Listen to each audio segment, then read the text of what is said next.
This video will be an introduction to audio reactive effects. So first, inside of the cloner, we can set the layout to be a sphere uniform, and you can increase the radius of the sphere, and then you can actually click Orient Mesh, so the cubes face outwards like this. Now we're not actually going to use the cubes, but I just want to show this to you. If we scale the cubes down, and you can click on this lock icon, so you can scale them up just on the x-axis, and then we can go back to the cloner and give it a much higher count. And then we can create a new linked effector, make it unbound, set it to noise, set the scale strength here to free, and you can set this to, let's say, 5 with a pan of 1 and a frequency of, let's say, 2 or 3. Maybe if we give it a different material so it's easier to see what's going on, you're getting this pretty cool object, and you can actually make this audio reactive as well using the same technique I'll show you in a bit.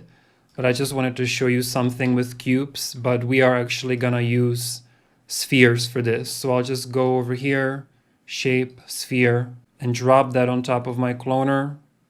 Delete the default cube. And for the effector, I don't want to affect the scale at all.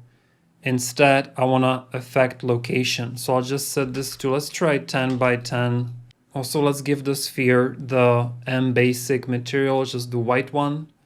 And we need to scale them down. So scale, lock it, and then just keep scaling these down.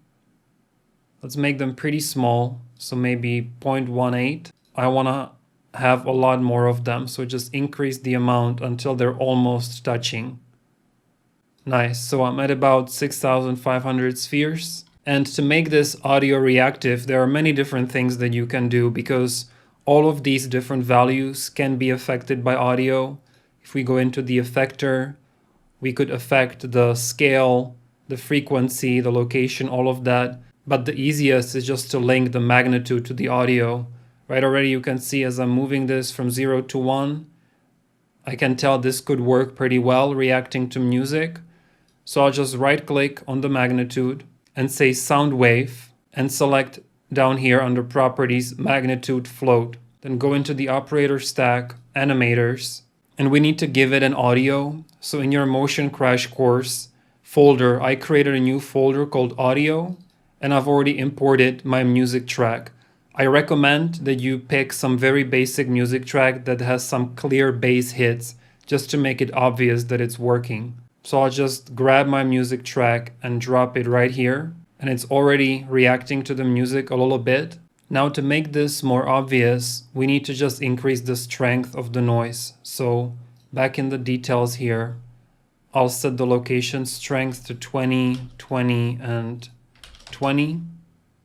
So this is better, still not exactly what I'm looking for. I think we can set the frequency to 2 to keep it together a bit more and maintain that like organic shape a little bit. But I think we just need to boost this even more so it's more obvious. And we can actually just link the location strength to the audio. So I'll just right click here and say sound wave, and I'll just select the location strength vector. Vector means that it's going to affect all 3 axes at once, X, Y, and Z together. Or I could just choose an axis individually, but I'll grab the vector here.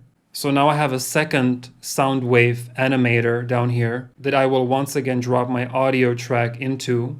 Notice that it's set to additive, so I'll be adding on top of whatever is already going on. And so I can unlock the amplitude max and try setting this to, let's say, 50, 50, and 50. That's probably too strong, so let's try 25. Nice. I think that's more along the lines of what I'm looking for. Nice. So you can also experiment with setting the mode instead of additive to absolute. See if you get something maybe a bit cleaner. Maybe set the amplitude max higher now to 40, 40, 40.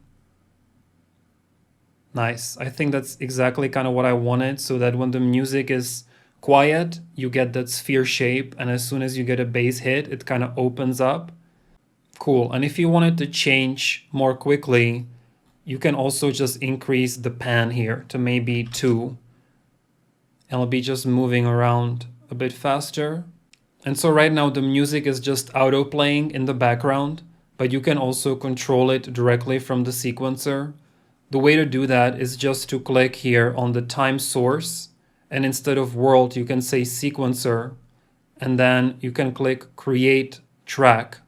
And you want to do this for both of them. So for the first one also time source will be the sequencer and create track. So now we have two of them. And for the effector, you can just click on the plus sign, say audio, and pick your audio track, which for me is this bass audio track. And now what you'll see is as the music starts, it's now reacting to the music in the sequencer. So I can just play this. Maybe I need to extend my timeline to 1000 frames. And here where the bass is happening, I can confirm that it's reacting to the music accurately and everything is working as it should. So now I can just play with the lighting. Maybe we can do what we did in the very beginning with that volumetric light. So I will just go under Create Lights, Point Light. I want to copy the location of the cloner and paste it on the light. So the light is right in the middle. I'll set the intensity to maybe 200, give it that green color that we've been using.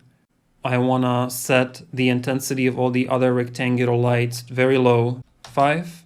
Select the exponential height fog and enable volumetric fog. And fog density can be 1. And for the point light, just search for volume and enable cast volumetric shadows, and then increase the volumetric scattering intensity to maybe 10. If that's too much, then maybe 5. You can increase the attenuation radius so the light shines further out onto your scene, creating some nice shadows on the floor like this. Hit G to hide all the gizmos, and then you can just play the music. Alright, so I hope that you found this helpful, an introduction to the audio reactive effects, and you can link so many of the different properties here to the audio.